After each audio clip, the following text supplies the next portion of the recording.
Well, hi everyone, and welcome to another fun-filled edition of Adam's Music Box, where today we're going to celebrate the birthday of the man indelibly associated with Deep Purple, co-founder, organist, songwriter, composer, John Lord. Now, John Lord was someone who, both on stage and off, exuded a rare kind of class. And this permeated throughout Deep Purple's music that was at one time exciting, hard, driven, but on the other hand, it was classy, it was classical influenced, it was very, very elaborate. And John Lord was someone who initially thought that Deep Purple could really be a kind of hybrid between blues-based hard rock and classical music. And frankly, they accomplished it. And not only did they accomplish it, but they did so very early in their career. At the end of the 60s, they recorded what is arguably one of their more adventurous and, a lofty albums, and that was the Concerto for Group and Orchestra. And that was entirely composed by John Lord, and it was a real risk that the band took. It wasn't easy to mic up a live rock band next to a live, living, breathing, large romantic size orchestra.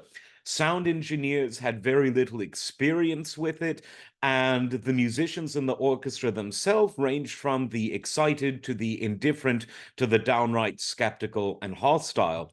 And it was really thanks to the great composer and conductor, Sir Malcolm Arnold, who really helped to bring it together. He told the musicians in the orchestra that were accompanying Deep Purple to take this seriously. Don't just consider it some sort of light novelty.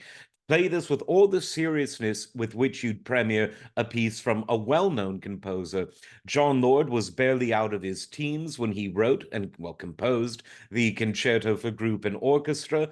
And when we look at the video, because it was all professionally videoed, of the premiere of the piece at the Royal Albert Hall in London, with Sir Malcolm Arnold leading the orchestra as maestro, you really sense that there was a uniquely special moment in time where, in spite of some rough edges, which is frankly something to be expected at the premiere of any adventurous piece, it was really pulled off well. Everything really worked. The orchestra generally played well. Sir Malcolm kept everything in line. Deep Purple played perfectly. And of course, who could forget Ritchie Blackmore stealing the show by refusing to just do a short little 8-bar solo, but he played in the first movement of the piece an extended guitar solo. Now, John talked about how he was really nervous when that happened because he wanted everything to go like clockwork. And when Richie just went into fully fledged improvisation mode, he was nervous as hell. But Richie, being the stubborn professional that he is, signaled to the band, brought everything back together. So Malcolm knew it was the right time to then cue the orchestra back in, and it all really worked. Ian Gillan had only just joined the band along with Roger Glover on bass, and his vocals in the second movement were absolutely peerless. It really showed the world why Deep Purple picked him to be the vocalist who would lead them into the future. And of course, then there was the Gemini Suite, which unfortunately wasn't recorded professionally when Deep Purple played it, but a great bootleg exists, which shows, again, one of Ian Gillan's best vocal performances. Great organ work from John Lord, great solos from Blackmore, the whole band playing great. Ian Pace with his tasteful drum solos and great drumming throughout. You could argue that the Gemini Suite was even more compositionally sophisticated than the more famous Concerto. John Lord went back into the studio a few years later and did a professional recording of it that, of course, sounds great, but the Deep Purple sort of official bootleg version happens to be one of my favorites. In the early 70s, Ritchie Blackmore essentially put his foot down and said, look, are we going to be a band that just plays with orchestra, or are we going to rock? So they tried an album built all around rock, and just to avoid any confusion, it was called In Rock. And this introduced the classic Mark II Deep Purple sound to the world, which was really built around the push and pull of the organ and the guitar that, when playing in unison, created such a cool, and distinct and anthemic kind of feel. And when there were the trading of solos, as there were in so many Deep Purple songs between Ritchie and John Lord, it really, really just worked out great. And you could, I mean, there are so many different arguments about who invented heavy rock. Was it Steppenwolf, potentially? Was it Vanilla Fudge, a huge influence on Deep Purple? Possibly. Was it Black Sabbath? Was it Uriah Heep, whose co-founder, Mick Box, is having a birthday today? Who was it? Was it Deep Purple? Was it Led Zeppelin? Well, it was kind of all of these bands that kept doing good music that made the rock sound harder and harder, in the sense that it was louder, it was heavier, and it was more ballsy. But of all of these great bands, you could make a very strong argument that along with the Vanilla Fudge, Deep Purple were the best live. Of course, all of their albums were great. They got increasingly well produced. Machine Head, in particular, was, you could say, the perfect heavy rock album. But seeing Deep Purple live, you could really feel that they were a musician's band. They were all about the interplay. They all listened to each other. Blackmore and Lord listening so intently so that their solos could play off one another and at times mirror one another. Ian Pace keeping the groove going, yet responding to the flourishes happening on John Lord's organ and Ritchie Blackmore's guitar. The whole thing really worked out well. And when Gillan and Glover temporarily left, at the time, no one knew it was temporary, and Mark III formed, no one missed a beat. With David Coverdale on vocals and Glenn Hughes on bass and backing vocals, they went from strength to strength. The Burn album, one of the very finest, that features, again, some of this classic back and forth between Lord and Blackmore. Stormbringer was great. Then with Come Taste the Band, you have Blackmore leaving, and jazz fusion guitarist Tommy Bolin came in, which meant that Lord had to take an even bigger role in shaping the sound, because Bolin, especially when he hurt his arm, or hand rather, no, it was the arm, I think, on a Japanese tour, John Lord had to basically play all of the rhythm parts, guitar and organ. He said that he would have had to have had four hands, but he did it, and the recordings are there to prove it. And when that Deep Purple came to an end, John Lord went back to something that he never really went away from, and that was his love of orchestral music. Compositions like Windows, things like Saraband, were really, really the heart of what John Lord was all about. Taking modern orchestral composition with a kind of neo-romantic flair and some Baroque influence, and combining it with rock bands. His work with Tony Aston, for instance, the great album Malice in Wonderland, frankly, as good as any Deep Purple album. You do not want to miss that one.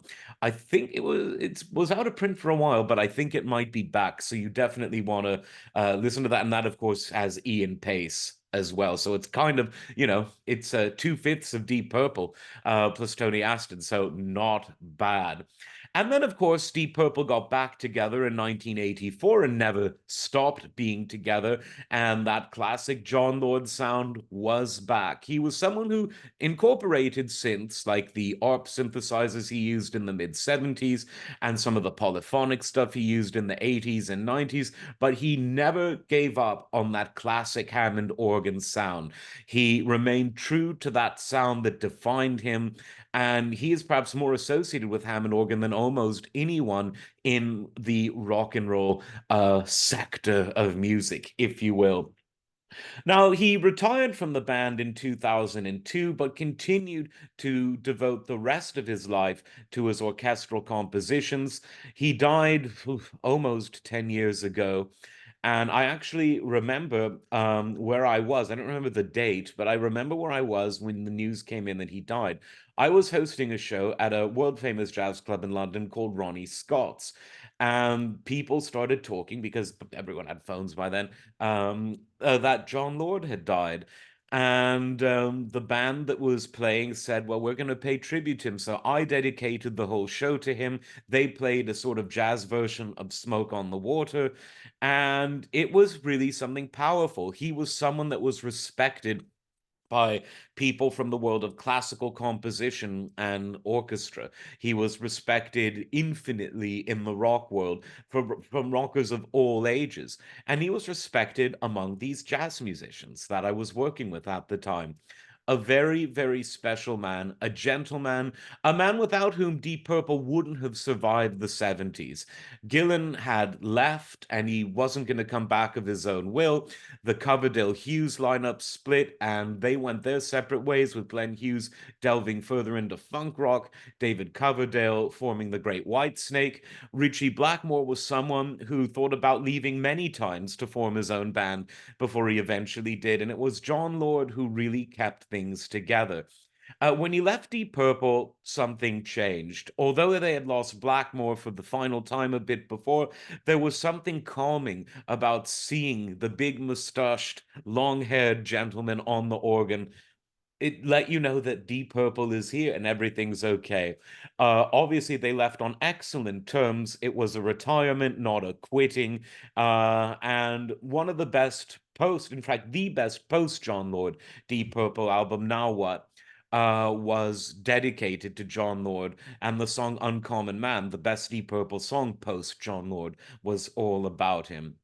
So happy birthday to the late John Lord. And of course, as I mentioned earlier, happy birthday to the very living Mick Box from another heavily organ driven as well as guitar driven heavy rock band from this same time, Uriah Heep, a band that really ought to be given more props than they are. One thing interesting about both Deep Purple and Uriah Heep, so popular in Central and Eastern Europe. You go to places like Bulgaria, you go to Russia, you go to Poland, you go to Slovakia, so many, Hungary, and bands like Uriah Heep and Deep Purple are huge to this day. You could tell people from those countries, especially the older generation, who said, and if you told them that you saw bands like Deep Purple or Uriah Heep in their prime, they'll go, wow, and they'll want to know all about it.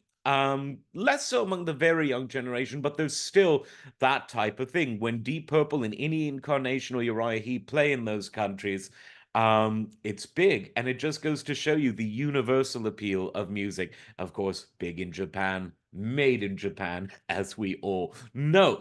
One of the first bands actually to release an album from Japan, and now everyone does that now, don't they? So happy birthdays, and keep listening to that organ driven heavy rock. Like, subscribe. We'll see you next time. Take care.